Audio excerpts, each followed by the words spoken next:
Is this our starter? Hey, welcome to the show.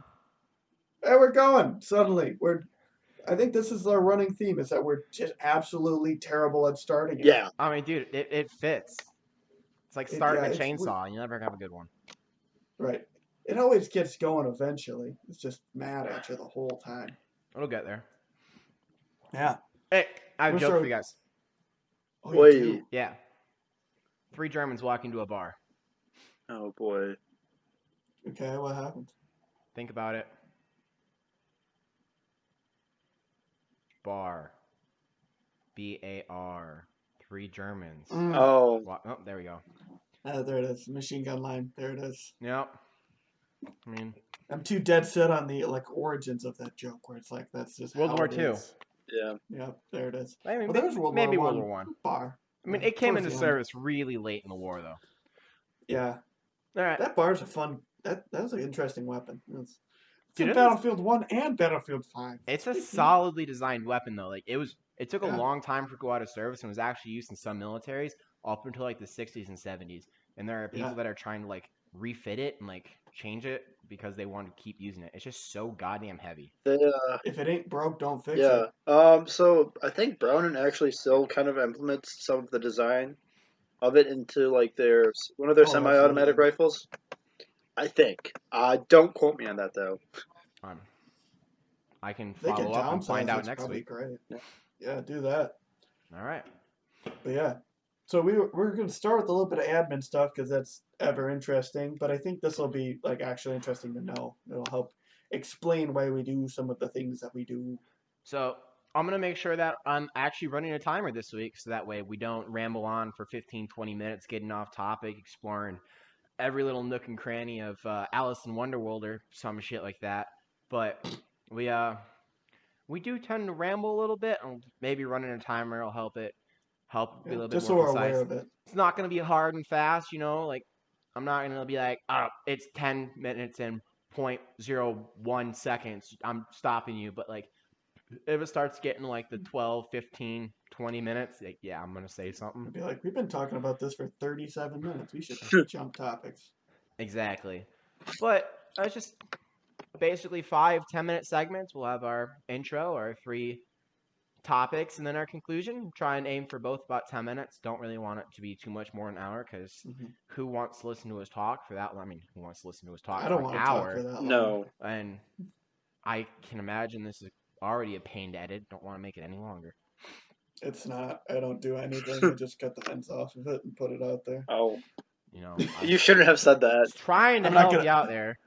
I don't get to pretend like I put a lot of work in. It's like I watched one video and they're like, yeah, just make sure you don't jack it up to start and then just cut the ends off. That's right. So I think I may have mentioned this last week, but I'm not sure. Last week, so we moved to an area that has a Costco, right? Yeah. So we've been shopping at Costco about every other week because it gives us moving up in the world. Yeah, it gives us actually time to go through all the food that we eat or that we get because Costco sells everything in bulk, and oh boy, do they sell stuff in bulk. But the most notable thing we bought whenever we went there was they sell half-gallon jars of sauerkraut. So we bought 2 of them. So I have a gallon of sauerkraut. Well, we made fun of you. Yeah. I had a gallon of sauerkraut, right? I've officially gone through half a gallon of it. Jesus. So I ate half a gallon of sauerkraut 1 week, and I've had some really interesting things with sauerkraut. I've been using it a lot for like bedding for like kind of like my bigger plate or my bigger item whenever I eat steak. So I'll plate it over it. So like I toasted some sauerkraut this week that was really good. So that actually does sound good. I dried it out about as much as I could. I didn't like hit it with paper towels or anything, although I probably should have. And then I tossed it in a pan on like a medium-high heat, toasted it in a little butter, a little bit of salt and pepper, and I just put it down like that, and it was pretty good. It was interesting having it be a little bit more on the dry side and just having a little bit of a different texture than like your normal sauerkraut. How would smoked sauerkraut? Yeah. Is that a thing where you could like kind of toast it in that way where you could smoke it? I don't know how well. I don't know how well it would go. Like, you would have to do it in conjunction with meat. Yeah. So I feel like if you had something and you smoked it on a bed of sauerkraut, I bet that'd be good. But I don't know, just smoked sauerkraut would be good. The other thing is today, we used up a little bit more of our sauerkraut and we did like our big like Sunday dish. and it was sauerkraut into the slow cooker, salt, pepper. I don't think like probably tablespoon and a half of chopped garlic. Mhm. Oh, I think I said mustard. I think it was all for the seasoning, and then we threw carrots and potatoes and onions and apple and raisins in, Mm. and then I put a steak in there, and I cooked the steak in it like I would cook a steak in a sous vide bath. So I cooked the steak in it for Oh. about an hour and a half, just so it got all the flavors of it, and just so it like got that real. Because like you know why you cook a steak in a sous vide bath, right? So Mhm. that way it just Yeah. cooks solidly all the way through, and you can kind of control the temperature really well. Right. So then after about an hour, And you hour and just a half, finish in the pan for the texture. yep. After about an hour and a half, I took the steak out, let it cool to room temp, and we had to go run some errands, and the rest of the stuff wasn't finished cooking. So I just left it on the counter, and amazingly, the dogs didn't eat it. I'm very proud of them for that one. That's a big And then one. whenever my Achilles is a fucking Polish sausage thief. We cooked a big ass Polish sausage for a grill at one time. Ate maybe a quarter of it, left it on the counter, left him inside the apartment. We come back and there's no sausage. Jesus. But then we got back from the errands we had to run. I heated up the skillet to pretty much as high as my little range could go, and just seared both sides. And whew, man, was it good! Oh yeah. So moving on, Marcus, what are you Yeah. talking about this week? Into the podcast. Okay, big step here. So I will actually be talking about the aliens in the midst of the pandemic next week, just to get a better feel of it. Had some problems there. And I'm actually going to be talking a little bit about the French Revolution because some of the elements can apply to what was going on this past summer. And yeah, so that's what I'll be going on about. It's basically the same topic, really. Yeah, I I mean, mean, yeah, aliens, Marie Antoinette. she's an alien. We should get a piece Counts. of that alien cake. Uh, I think you're alluding to sex, and that's unholy. yeah. Alien wop. Something like that. All right, Keegan, what are you talking about? So we actually didn't pick a topic for me next week. We thought of Oh two good shit! ones. God Oh, damn, we oh suck. no, whatever. Oh yeah, we're so. It's almost like we're just starting this, and like 3 people listen to it because they love and care about us, and we told them to listen to it.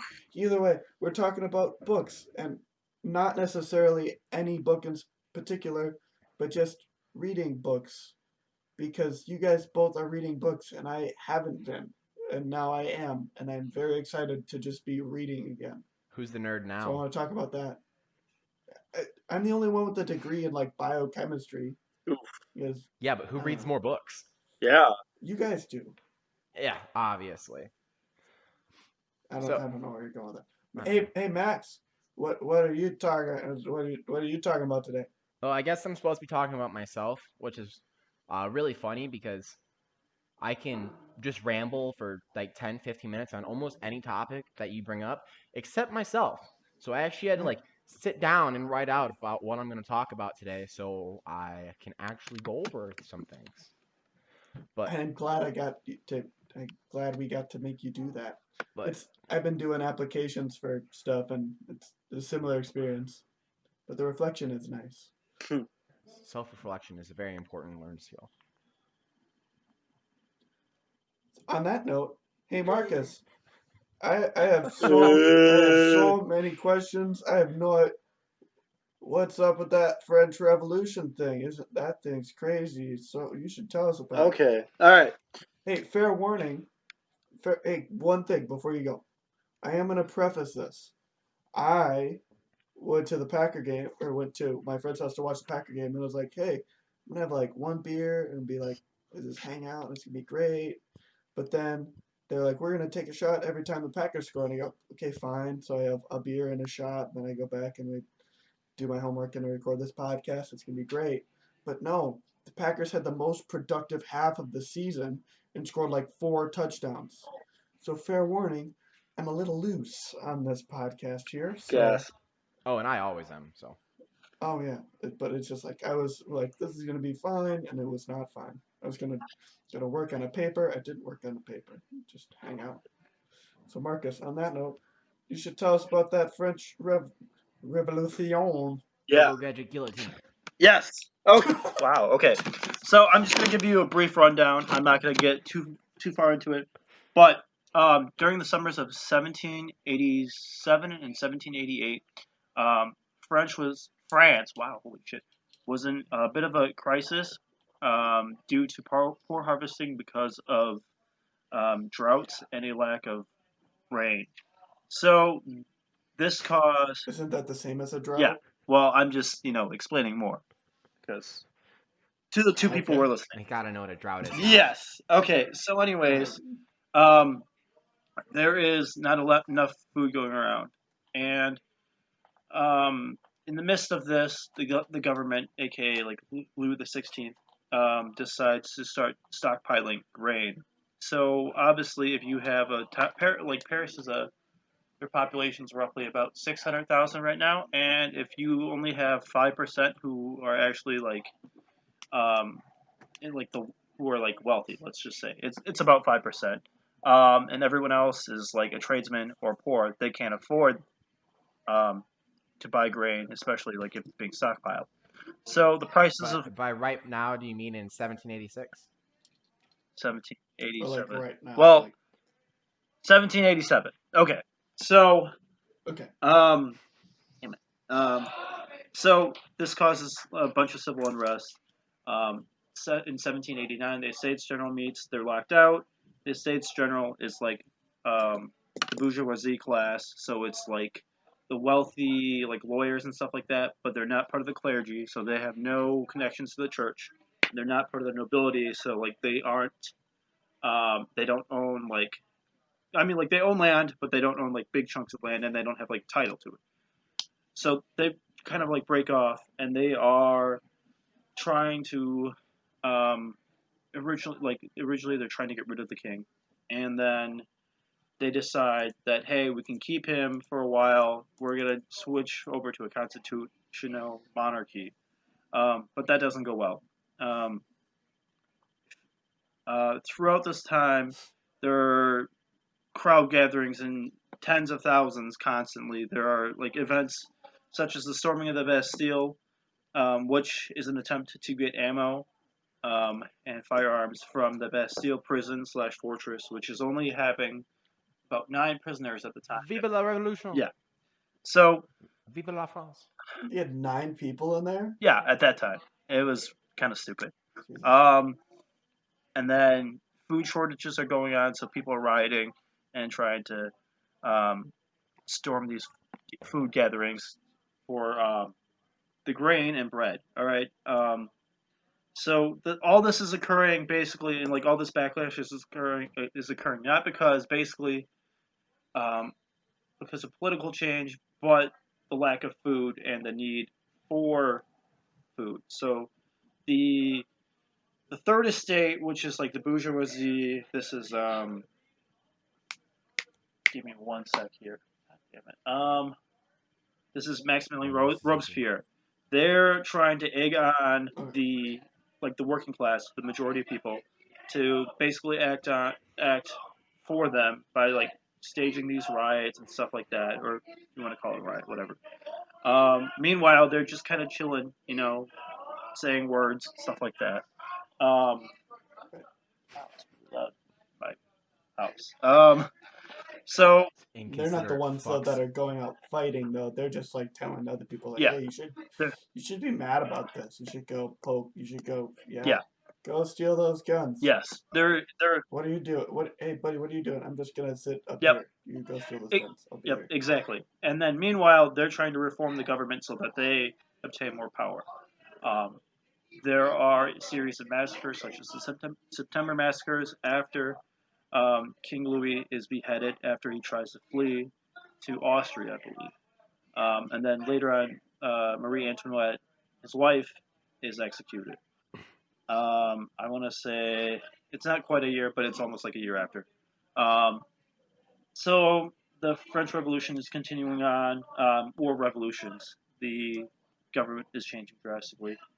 Um, and at this point, several clubs, what are like social, political gatherings or whatever, their groups, are being formed. One of them is like the Jacobins, which is most notable for Maximilian Robespierre.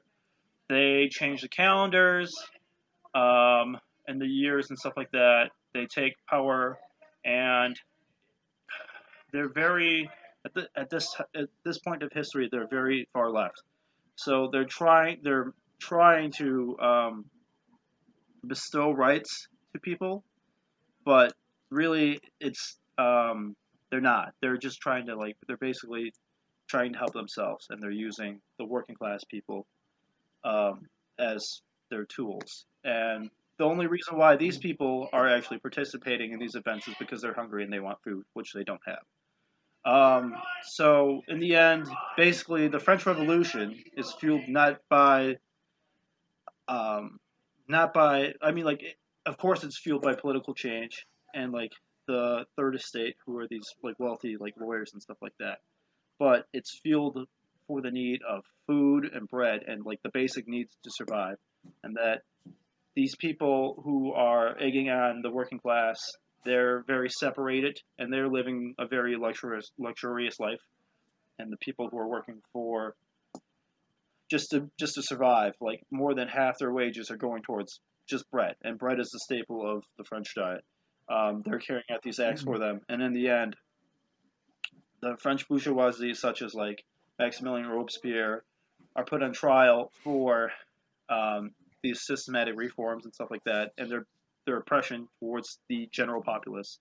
And as a result, he is executed. So, yes, you, I always thought that was funny. I never got the background on that. It's like it was like, oh, this big revolutionary leader, and then they were mad at him and they killed him at the end. I was like, why did they do that? But when you explain it, it's like, oh, he was actually a kind of a yeah, tool and big tool. took advantage of other people's suffering for his own power. It's like, oh, now that totally explains it. Yeah, Like they weren't just willy nilly. They're like, we have this neat new guillotine. What are we gonna put in it? How about this yeah, guy? They're like, oh, this guy's actually a terrible person. We Well, should do this. I mean, there's definitely a lot of that though. There's definitely a bunch of indiscriminate executions where they would just run around and pick people out of the crowd and execute them because they could. yeah. Yeah, Tens of yeah, they thousands. had a neat new tool. Yeah, I mean, hey, you get to play with a new tool, get some blood splatter going. But the gist of it Little magic is, guillotine. um, these working class people were exploited by the enlightened third estate. So yeah, I think that's kind of important because we think of the French Revolution as a time for political change, but really it's just manipulating the working class people who are starving. So yeah, do you guys have any?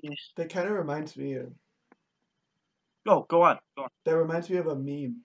Like there's this meme that floats around and it's like, oh, we should remind. I wonder when it's gonna happen that we're gonna remind these business owners and these business leaders, not necessarily small, but massive business leaders that are fighting unions, that unions are the alternative to the rising up of the working Hmm. class.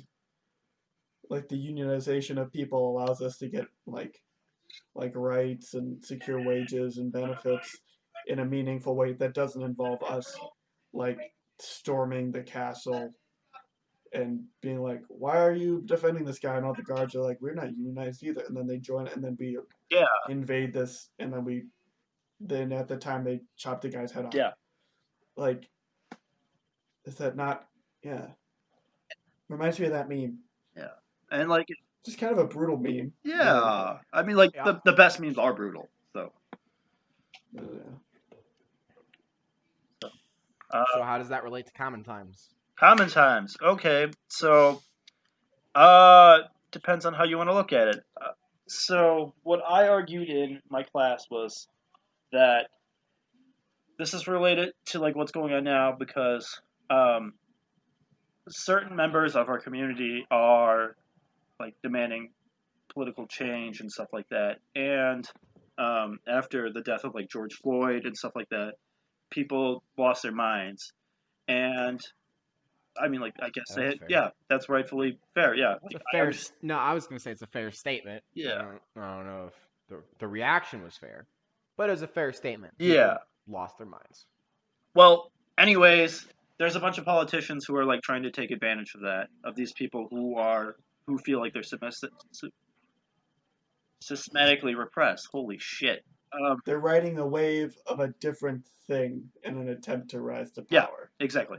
So, and they're just kind of like you said, riding a wave in an attempt to like gain power. So that's part of it. Yeah. I'm not gonna say any more because. So when do we start executing them? Good question. Good question. Max is We need excited. it. We need a new tool. Yeah, A new tool.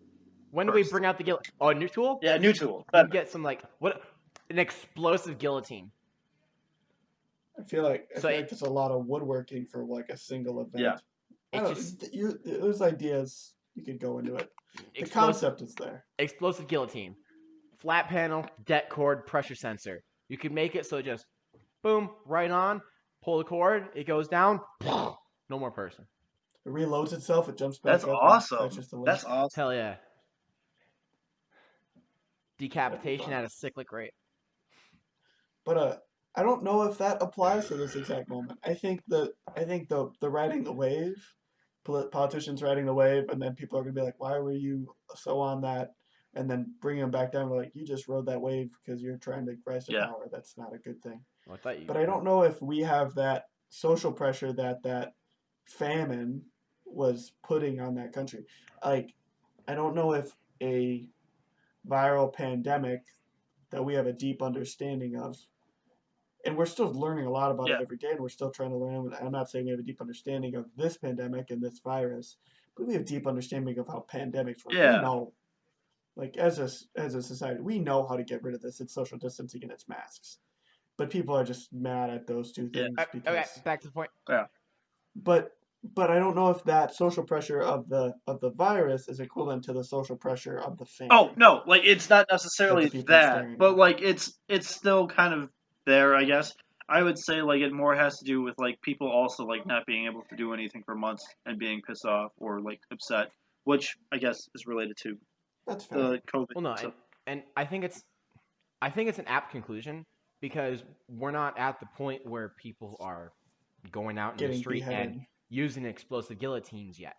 We are at the point where people are starting to espouse different political rhetoric to like an extreme level. We're seeing extreme rhetoric espoused amongst the population, and that's what preceded people being dragged in the streets and being beheaded en masse. Yeah, I mean, but it's really fascinating about beheadings en masse.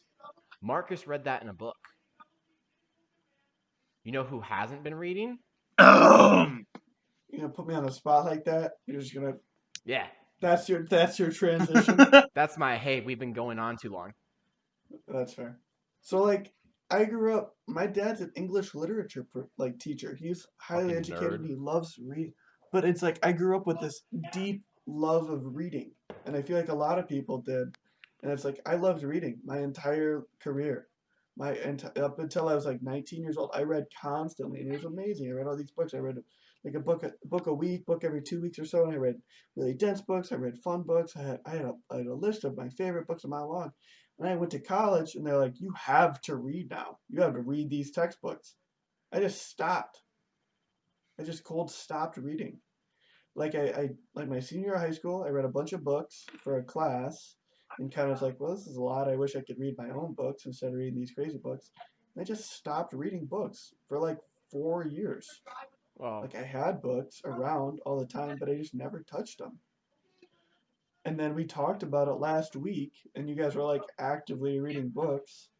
And I was listening to the Jocko Willink podcast, and he was like, yeah, I read a book a week. That's just what you had to do. And it was just like, I had all this cognitive dissonance, like, why am I not reading books? I have this stack of books, I'm just not reading them.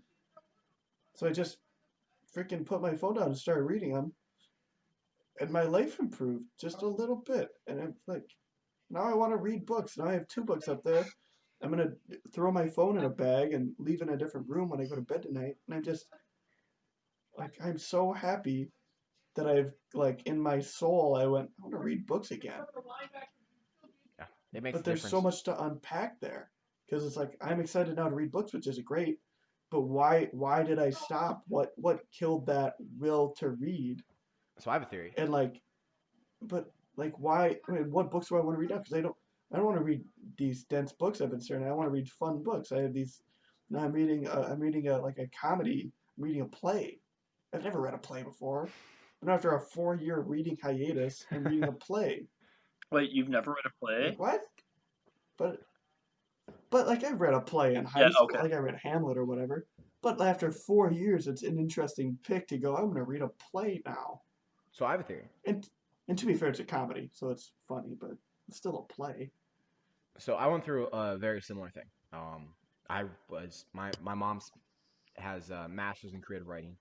She was an English teacher for pretty much her whole life, as long as I've known her at least.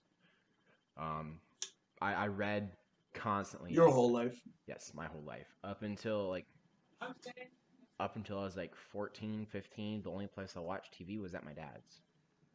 Like I wouldn't watch TV anywhere else, and that was only on the weekends occasionally. And not for like the whole weekend, just for a couple hours, like Saturday or Sunday or something. Otherwise, I'd like in the woods or something. But whenever I was with my mom, I was reading books. I went through so many books as a child. You name it, I probably read it.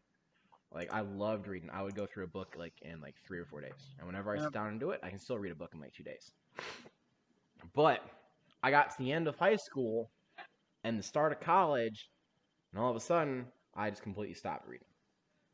It started to go downhill whenever I just got to high school. Like I still read a fair bit in high school, and then whenever I got to college, it completely killed it. And I think what killed it for me was the forced amount of reading I was having to do in high school and college.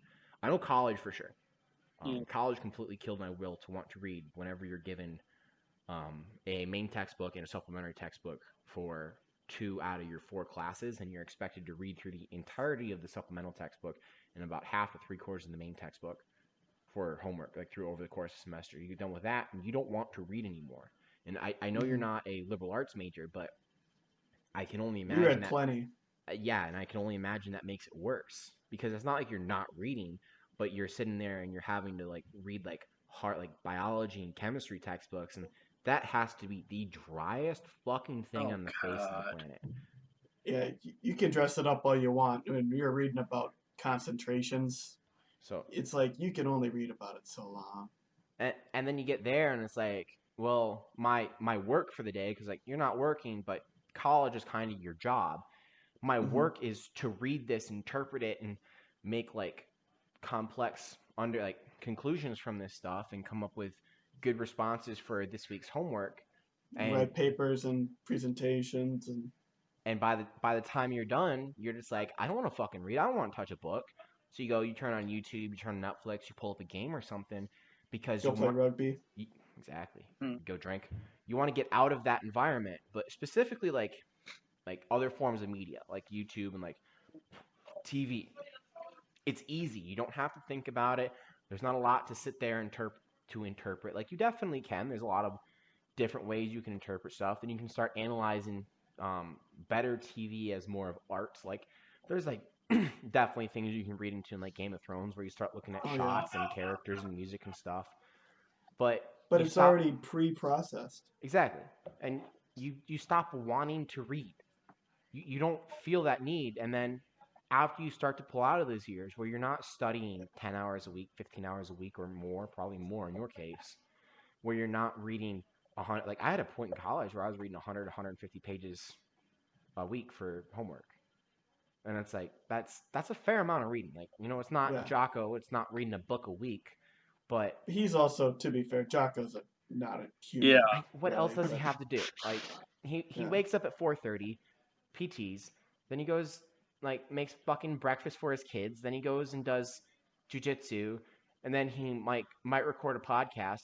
And like other than that, his job's reading books, like yeah. and talking to people. So you just get in that mode, and then you start to come out of it where that workload drops off, but the habits stick because you don't know what else to do in your free time because that idea of I'm going out to read, I'm going to go read for enjoyment, not necessarily because I need to learn something, but because I want to read, goes away because you just don't remember it. You don't Mm-hmm. remember that that's an option that you can get out of reading because you don't remember what you were interested in when you Right. were reading. Like, what did I used to You read to forget have that fun? fun books exist. Exactly. It's like I can just read a kid's book. This is fun. This is I So did that. you start to, it's like, yeah, it's like Pavlovian conditioning. Yeah. ring the bell. Marcus, The did you have dog a is food. similar experience? I mean, yes and no. I kind of went like through streaks in like high school or middle school where fuck. Wow. Just I got bored. did, yeah. God damn. I mean, like I went in streaks. Very classic Marcus, and he's still talking. He hasn't quite figured out he's unplugged himself yet. Are you Yeah, back? I'm back. No, No, I can hear you. he's definitely not back. No, you're not. We can't hear you at all. He thinks he's back though, so that's the important part. He's back in spirit. Hello. Nope, Oh my. still not. Okay, now you're just fucking with me. We need a technical difficulty sound. Okay. This is Hello. Oh my god. Go and re-select your microphone, dude. Go to This is the kind of entertainment you can't buy. Oh my god. Okay. Oh my goodness, this is too funny. God damn it, Marcus. Keegan, this isn't coming out of your time. Dude, I'm giggling so hard right now. This is so funny. Because it's like Marcus click and it's How? done. This is dead. Huh. You know, maybe we should start recording faces because Hello. it'd be worth it for Marcus's screen right now. I We don't. could all just sit here and watch him struggle with his technology. Speaking of technology, you gotta order that microphone, dude. Do we need to Yeah. go to a tactical pause here? I don't know if we need to go to a tactical pause. We'll just talk about a different topic for the 3 to 5. Oh, there he's gone. And he's just gone now. The 3 to 10 minutes. But so part of these podcasts is that we're doing it for ourselves. We're not recording this for anybody else. If anybody Yeah, else fuck listens, you it's guys. great. Always back. But I love and care about all of you. But the whole goal of this is to just have a podcast and do fun stuff. Yeah, we just But look so and hang out. I found it. But we all have microphones that suck. And I feel bad that we tell people to listen to Hello? our podcast and then our microphones suck. So now here's my time to Oh hey, Marcus, you're back. You can see it because we don't have visuals, but Marcus just made a sound. He saw that it Yes, registered and this like is jumped true. with joy. It was amazing. So I'm here to remind you both that we should order microphones. If you need help, ask me. I did a bunch of research. I ordered a good one. We can order microphones that don't just unplug when you mess up with your Whoops. hands. We can order microphones, and then our podcast will go from being three random dudes I like three it. random dudes with decent microphones, which is a significant step. Professional. So let me know if you need help. But we'll jump back onto the book topic now that Marcus is back and up and running. So Marcus, we were just talking about how we both kind of hit a wall. We both read a lot. We hit a wall, and then we're kind of come back to it because it's like we have these habits and it's something fun we get to do now. It's almost rebellious in a way. Did you have a similar situation Yes and in your no. life So like like I was never like super heavily into reading. I would go through like periods where I would read a bit in like middle school or high school. And then when I went to college, I would always at the like beginning of the semester I would always read like a shit ton of like my actual readings and stuff like that. And I wouldn't read anything else because I was just like, why would you read anything else when you're assigned this stuff? You should be working on this and try and get like a better idea of like what you're reading about or what you're studying, and like But so like, I didn't really read anything outside of like schoolwork. So yeah, I guess kind of same situation you guys did, but like I wasn't like in love with reading. And then I started watching Game of Thrones, and I'm like, oh, fantasy's cool. So I did start reading like the series, and then I tried. Yeah, I tried reading like Lord of the Rings, and that was like too much for me because I'm a very like I don't want to call myself a surface level reader, but like some things like if it's just like I'm just trying to read it for fun, yes. So I had to like put that down, but like yeah, I guess you could say to an extent. And then over the summer I tried reading a little bit more, but I'm just so scatterbrained sometimes it's hard for me to like finish a book. So No, it's that too. Well, that too. Do you think that this thing that we're running into, I feel like this is kind of a common thing. Like I don't know how many people actually read through college. Is this a bad thing? Is this kind of part of the system? Is this something that we feel is worth addressing? Where it's like we're killing this great habit that a lot of people have. Because Yes. like walking into class, like I see one person with a book, and it's kind of Hmm. a weird thing to have this book. Like, is it a bad thing? Is it something that we could, if you could change college in some way, would it be where you encourage reading more, where you have courses where it's like fun reading? Is it is it part of the system? Is it a bad thing if it's worth fixing? If it's worth Um. fixing, Oh, go on. how do you fix it? So, pers- okay. Um, I don't think it's just a college thing. I think it starts at least from just a general level of reading. It starts at a very young age. Most people have very little experience reading outside of school. Like Keaton Or and being I, forced to? like you and I think we have a very different upbringing than most people because we both have parents that were obviously very invested in literature and reading and placed a very Mhm. high importance on it. It's like my dad, although he wasn't like a lit major or something, also placed a very, very high importance on reading, and that it's very important in the development of a person. And he pressured me to read as well. So I read a lot, and I had very positive influences in my life as a child in reading. And they were able to give me books and were more than willing to go out and buy books and actually take time and find what I was interested in. Mhm. And most people obviously don't have that. They don't have their parents really striving to go out there and push them into reading. That's not something we see. And that's kind of like that at a broader level needs to be addressed. And I have personally no idea how one would go about doing that, like some sort of reading positivity like program or something. But at the school level, there is so much like association between reading and some sort of like negative punishment, like negative, not You negative need to punishment, stop negative, using. negative Yeah. reinforcement. It's What this we is need is we homework. need I do this because like I have to, Hmm. not because I want to. So people don't want to go do it. we need Melania Trump to switch her big anti-bullying campaign Ooh, from that's a be good better one. to read better. That's a good one. Hmm. um, Yeah. Ooh, that got a clap. That's worth it. But yeah, I think changing the not using reading as a So like an punishment is incentive. a big one. and I also, yeah, yeah, so I don't. It's hard because you need kids to read. You need people to read, and Mhm. not just kids, adults too. You need them to read for homework. I think reading is probably one of the most important developmental tools you can undertake. If you are struggling, if you are having a hard time in life, it's not going to fix everything, but if you start reading, it'll open up doorways to different things, and you'll have just Mhm. vast amounts of knowledge at your fingertips that you're able to unlock and understand. Yeah, I completely agree with that.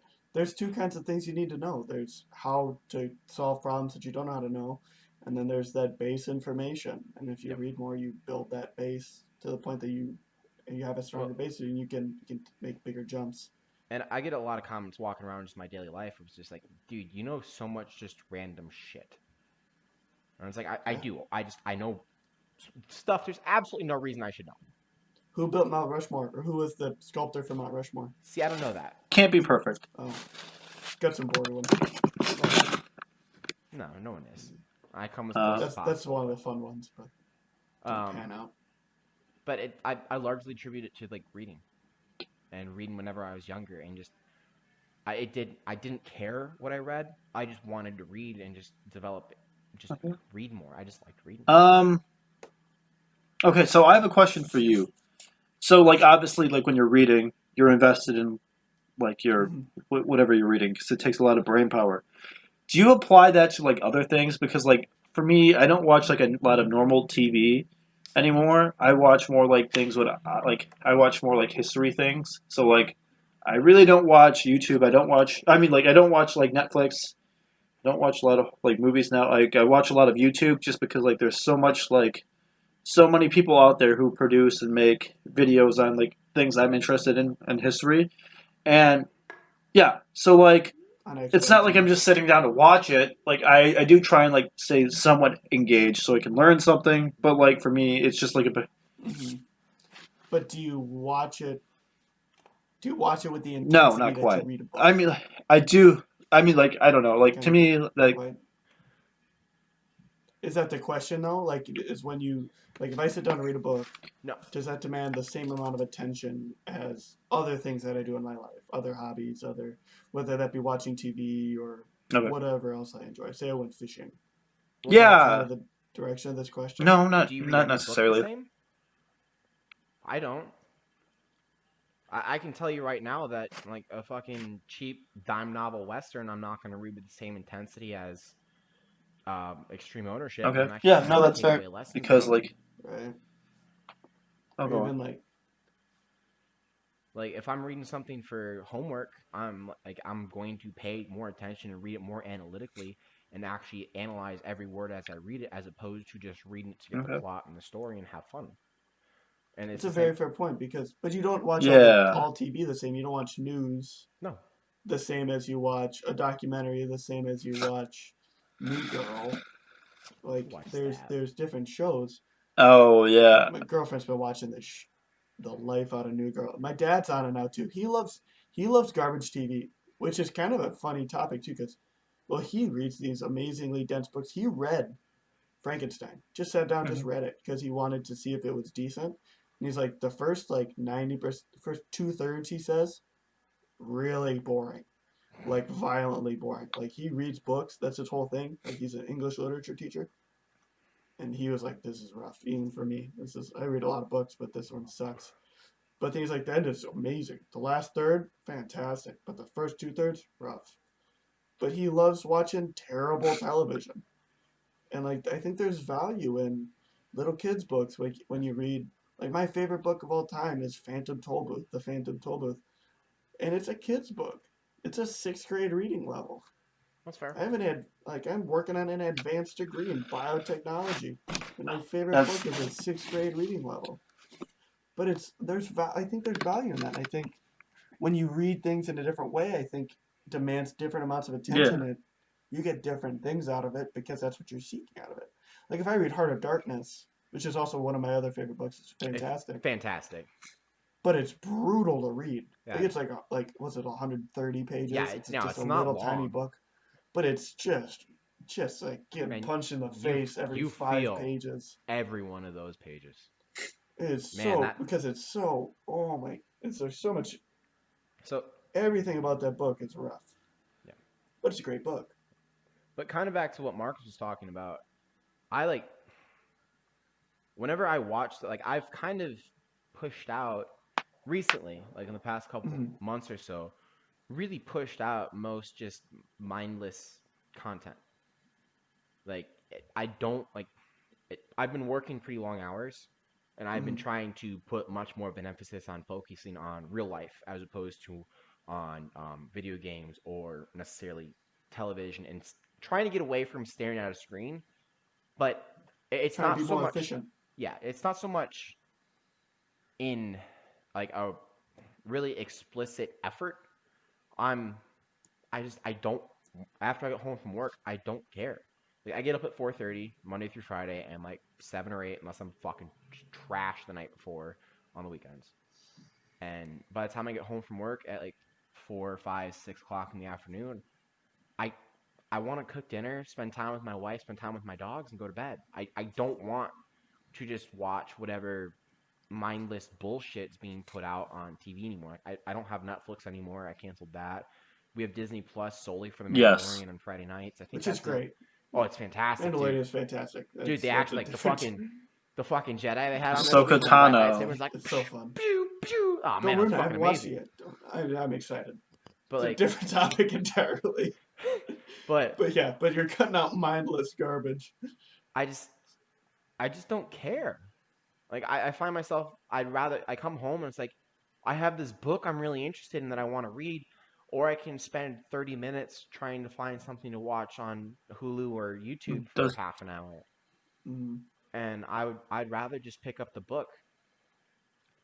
So that's kind of get where I am value now. out of it. It's just I don't it seems like it's so much effort to go through and find mindless entertainment that I'm going to take nothing away from for half an hour, 45 minutes of my life, whereas I can personally I can go I can either spend some meaningful interaction with my wife and my dogs, or I can go and pick up a book and actually take something away from it, take some knowledge away from it. Like that fucking Drunken Botanist book. Like every fucking 5 minutes, I'm piping up with some random fact I learned about something to my wife, and she's like, "Oh yeah, That's that's fun. cool, honey." She doesn't give a Yeah. fuck, but I think it's super cool. That's neat. You get to talk about it on your podcast. I had a similar experience with my girlfriend. So I get up in the morning. I do a lot of my stuff in the morning. That's just kind of how I am. But I would get up in the morning. I'd go to these. So I tutor, but I'm kind of getting out of tutoring, and I've this year I've had some really not fantastic tutors. I've had some really awesome tutoring sessions, but it's sometimes I get up in the morning and I get up and I waste time before I do anything. Like I'm not even here to tutor. I have a tutoring session at 8:30. I'm up at 7. I waste an hour watching YouTube. So I'm like, oh, I'm up. I'm gonna do YouTube. But why not spend that extra hour with my girlfriend? I love her and I want to snuggle with her and be comfortable in bed or do homework at least if I'm up so I can spend more time with her. But I just sit here like on my thumb watching YouTube. It's like I'm in a very similar boat as you. It's just I haven't been able to kick it yet. Like there's, yeah, Yeah, I think we're kind of morphing into an entirely different conversation, and it's something I'd actually really like to talk about, and it's yeah, how much getting comfortable fucks up your life. yeah. But I think that's a completely different topic, and we will probably spend like half an Yeah. hour No, on you're it if we start talking about that now. Absolutely. For another night, but I feel like we've covered it thoroughly tonight. No, Question is, are you taking notes on it so we can talk about it later? yes. Okay. Just because I can write it down too. But yeah, what was our third topic? Oh, we're talking about how Me. Max is so weak and can't lift anything ever, and he doesn't Yeah. have any interesting Yeah. stories about how weak he is. No. So I don't. I've given this spiel a few times to people because every now and then it comes up. Like I don't really bring it up in my life very much outside of the community because who fucking cares? It's nothing that impressive. Other than the part that is really impressive. Mm-hmm. But I'm a powerlifter by trade. I've been lifting most of my life. For those of you that don't know, powerlifting is a 3-lift sport. It's a squat, a bench press, and a deadlift. It is performed in that order. You have 3 attempts in each lift, and you have to make at least one lift in each, or one attempt in each lift. Otherwise, you will be bombed from the meet. There are certain rules that you have to meet in order to pass the lifts, and every federation is just a little bit different. But very broadly, they are whenever you squat, you'll have a down command. You have to break parallel, which is defined differently in different federations, but is generally thought of as the crease in your thigh has to be at or below the top of your knee, which is like your knee bone, like your patella. Yeah, so it has to be at or below that in most cases. Sometimes they say break, sometimes they say at. There's some like legacy rules in certain federations that are a little bit different, where it's your thigh bone has to be parallel with the floor, and that ends up being about 2 or 3 inches higher than the crease in your thigh breaking or being below your knee. And then you have to stand back up, and you have to wait for a rack command. Bench press, you get a handout. It's obviously a bench press. Everyone knows what a bench press is, but you get a handout. You wait for a start command. You lower it or not, depending on the federation. Commands are always a bit wonky. You lower the bar to your chest. The bar has to touch your chest. You wait for a press command. Every single federation has a press command. You press up. Your feet have to stay on the floor. Your butt has to remain in contact with the bench. You move the bar and your arms back to the position that you started from, and you wait for rack command. And a deadlift is you basically bend over and pick it up from the ground and wait for them to tell you to put it down. You have to fully extend. Is that rack command as annoying as it sounds? No, you never notice it. If you have a decent judge, as soon as they just kind see, of go into it. yeah, it's basically the official saying this dude is done with the lift. Okay. So like they're not gonna like give you a rack. Like you have to demonstrate that you are in control of the weight and that you return to the same position that you started from. Mm-hmm. So like as you're coming up and you get there and you stand there and they're like, all right, cool. Well, I mean it's obvious that this dude has control over the weight and he's not gonna fucking go anywhere, so he completed the lift in an appropriate manner. So we're gonna let him rack and get that weight off his back so he doesn't die. But there's not like an awkward moment where you're just like holding it at the top, ready to be done. They're like, no, there can be. And then you land it. I've seen it. Like my dad has some really fucked up arms, right? Like he can't really lock his arms out benching because like he has just massive issues. Jacked up. Yeah. So he'll usually tell the head judge, because you have three judges. You have a front judge and two side judges for all your lifts, and the front judge is the one that's giving the commands. And he's had some times where he either didn't tell him on that attempt, or they just don't know, and he's coming up on a bench, and for him it's locked out, but they're waiting for him to fully extend his arms But because they don't know he can't fully extend his elbow. So that's sometimes a bit difficult. But yeah, so that's powerlifting.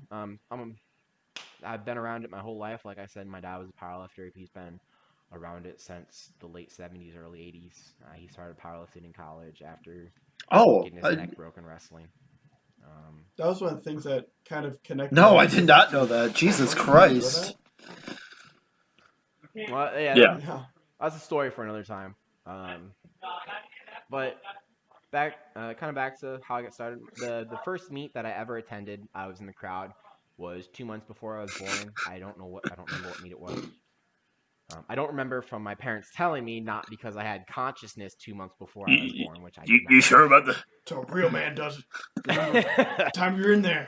But my mom was there watching my dad compete, and my mom said that every time the crowd would clap and applause and stuff, I'd kick in her stomach. So that's my big claim to powerlifting, is that the first meet I ever went to was 2 months before I was born.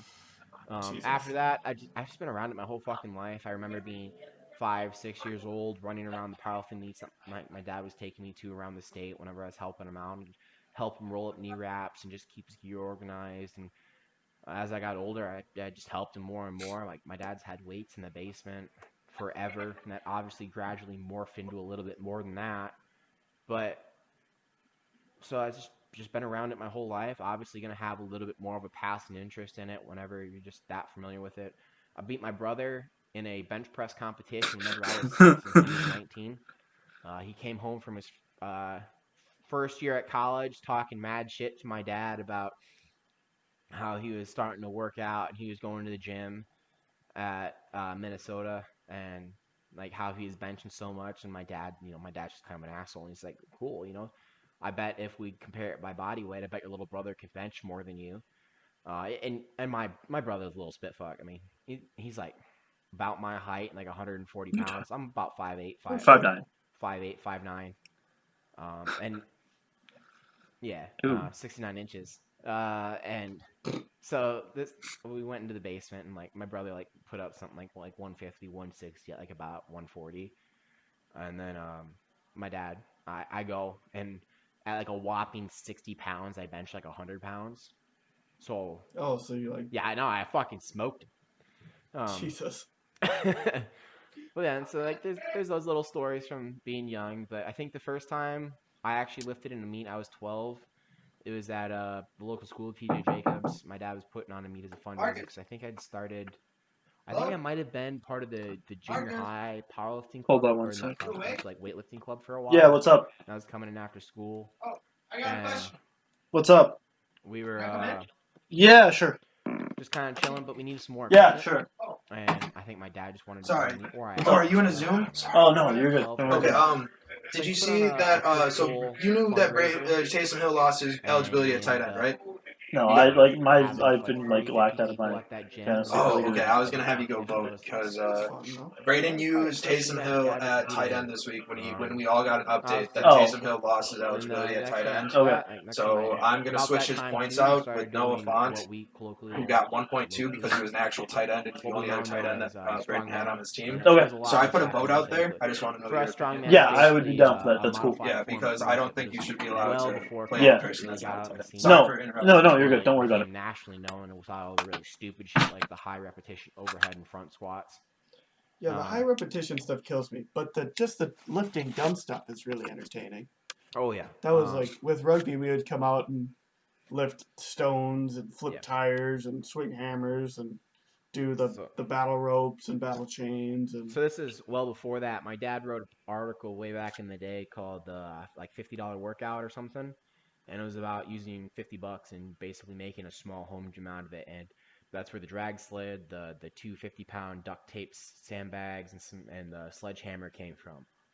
And so that's how we started. We started with like pretty much nothing, just a little bit of stuff, and I'd go with him to the track every now and then. Well, my dad is the little crazy spit fuck that he is way back Oh then. yeah. And just eventually we got more stuff. We got more people coming over. We had weights. We just kept doing that stuff, kept doing strongman. And about, I think it was ninth grade. Yeah, summer after ninth grade. No, yeah, summer after ninth grade. No, it was spring. Sorry, it was spring of ninth grade. I got a Y membership and actually started lifting. And summer after ninth grade, I had my first real meet. It was I think it would have had to been the 2010 Iron Battle in the Mississippi down in Dubuque, Iowa, held by a dude named Bill Carpenter and fucking guy. I don't remember it, but it was a big hotel. Dude still running meets. Was running meets for a long time. Was a real good bencher for a long time. Used to run a pro meet called Bench Bash for cash, where he would actually have a cash money prize for whoever had the biggest bench of the day. Oh. Or of the night. It was pretty cool, but that kind of went away a while ago.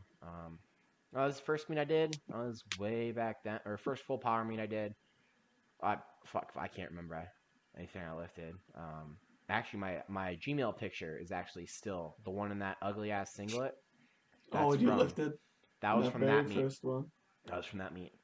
I can't remember what I fucking lifted. My dad probably knows.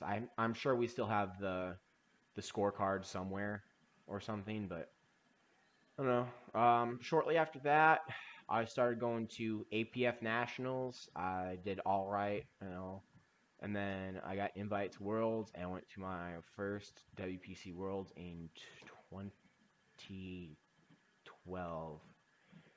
That was in 2012, and that was in Las Vegas. I walked away with that with a win. It was pretty cool. Don't remember what I had. Pretty cool meet. Really enjoyed my experience there. It's really interesting being in Las Vegas whenever you're like 15, 16 years old. Yeah. Gotta be a surreal experience. It is in the Riviera, which no longer exists anymore. I think it was Riviera, but it no longer exists anymore. It was torn down. One of those old ass mob hotels. It's like it was so old. It still has the big ass hallway with all the payphones in it. Oh jeez. In like 2012. So, but a really cool part of that, like one of the couple like most memorables is we met, or my dad made a friend that ended up becoming like family friends with us. Dude's from Texas, Alex Ortiz, real good dude, really strong, like fucking 220, did fairly well, and we've been friends with him ever since then. I know his daughter, who's a little bit younger than me, fairly well.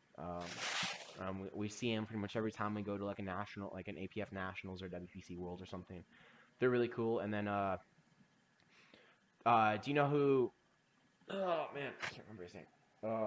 His first name is Mark, but do you know the Spud Incorporated or Spud Straps? No. The equipment company.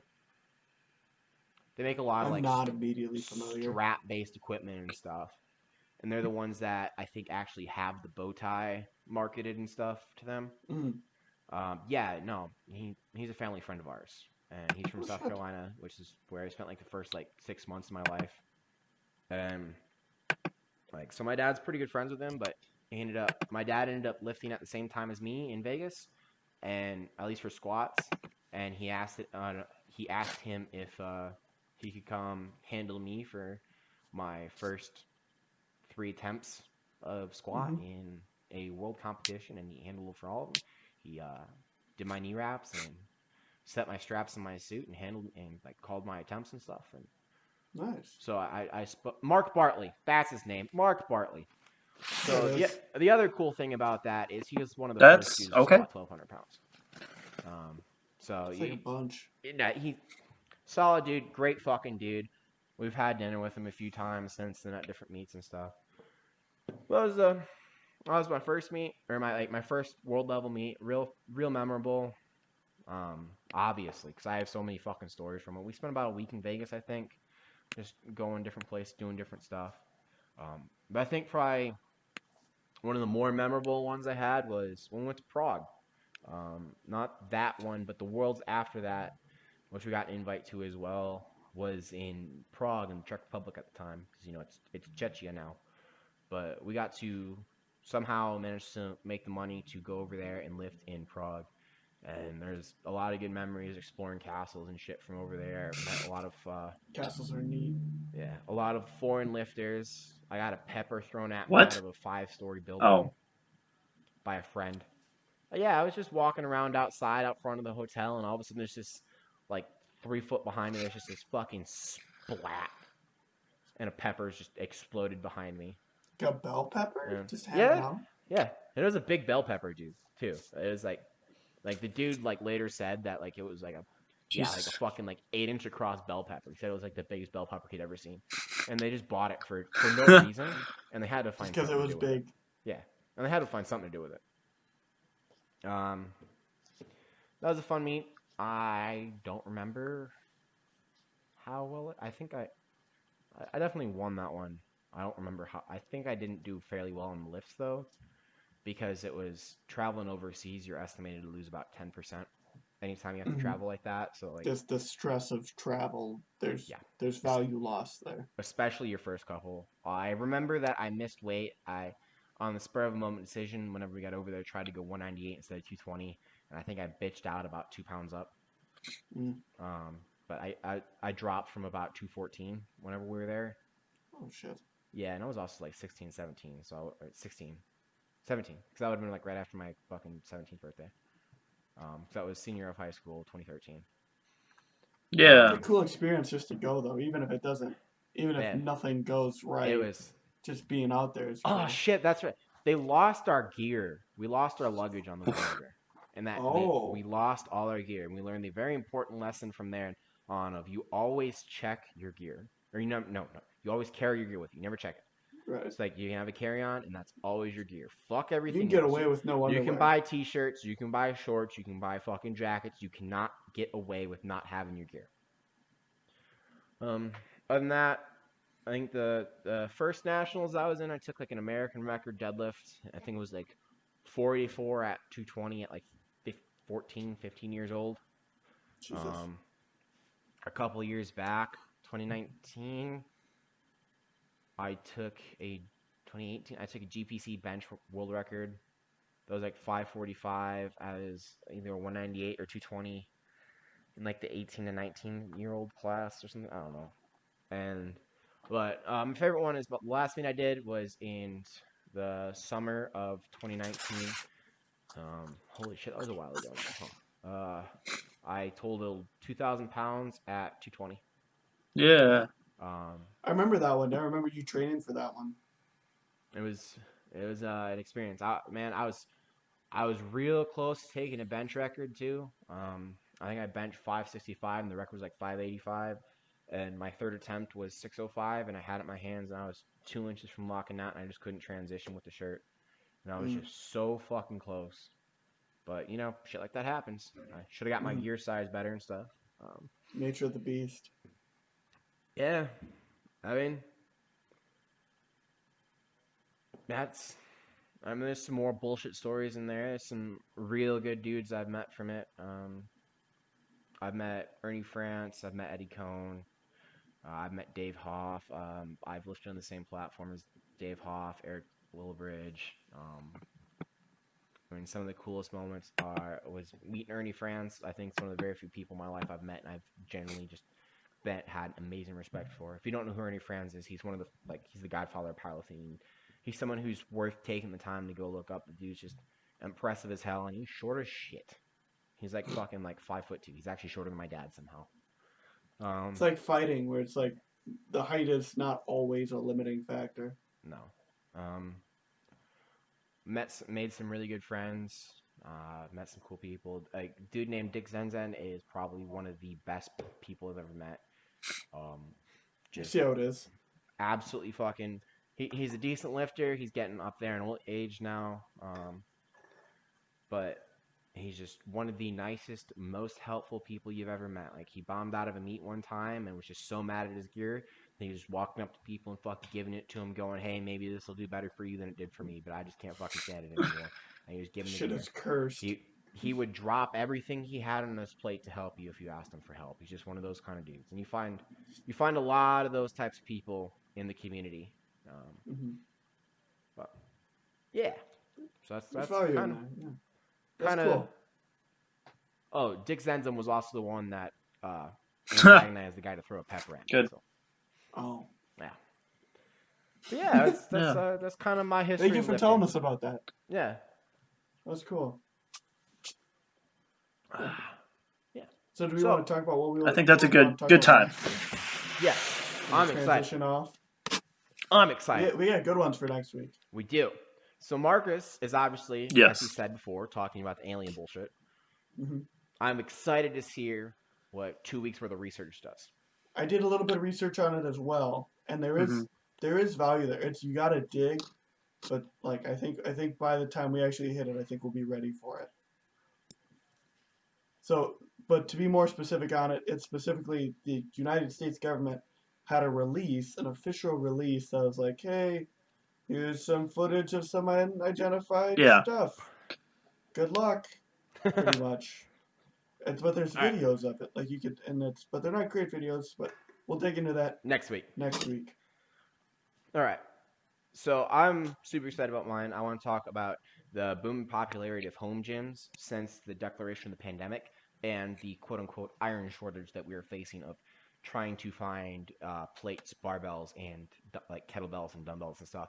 Because I'm having a bitch and a half of time trying to find fucking plates to buy to put in my basement. Yes. To be fair, you are in Alaska. Shut up. But that's the thing. That's an issue. Yeah, it's not a thing. It's just exacerbated by your position on the globe. Yeah, I'd like to see what I can find on like what this pandemic has had on the effect of the actual equipment manufacturers, and I kind of want to, whenever we get there, I want to hear your feedback and see what you guys think about how this is going to affect the equipment manufacturers as we go forward in the future. And are we seeing a boom in equipment manufacturing right now? And are we going to see a bust in a couple of years when the market's saturated because everyone's supplying a fucking plates? That's a good question. It's not like plates go next bad. Next week. I have a question that I've been sitting on for a bit now, and I have it here on a note card. And it's a much deeper question than why are plates expensive and aliens. But here's a big question that I want to talk about. I think it's a good one that we can unpack. Why is being anti-war considered being anti-veteran? Is not the ultimate extent of being pro-veteran being anti-war? And I don't want to talk about it too much because I think we could talk about it for an hour now. We were having, but I think if we were having some pretty intense conversations before the podcast on it. Yeah, but I think if we could sit on that for a week, I think if the question, why is being anti-war considered being anti-veteran, I think that's something that we could really unpack. I think that'd be fun. I'm excited. Yeah. I think next week's gonna be a good week. Yeah. All right. Well, when you guys get freaking microphones, it'll be a great week too, because then you'll actually be able to understand. That was great. It cut out. Yeah. All right. So I want to say thank you for all the listeners. I know we've been telling a lot of people to listen. This is a fun thing for us, and it's a fun thing that anyone. I've been picking up the slack, but a lot of people have been listening. I want to say thank you for all the great support that we've been getting. It's fun to make these. It's fun to hear that people are enjoying them, even if we're just making them just for fun. But this is cool. I've been really enjoying this. So I want to say thank you. Genuinely say thank you to everyone that's listening. If you like it, like it. I think that's the thing on YouTube. If you want to subscribe, I think we're at 6 right now, so I think you'd be 7. So we'll write you an email if you want. I don't know. Thank you, but it's a fun thing. I'd also like to take a minute and say our timing system didn't work very well. We definitely went way longer on most of the topics than we were supposed to. Although, in fairness, that book conversation was fucking deep. Yeah, I like that. That was fun. I think that was worth it. But yeah, let's. Just feel free to comment. Yep. Bye.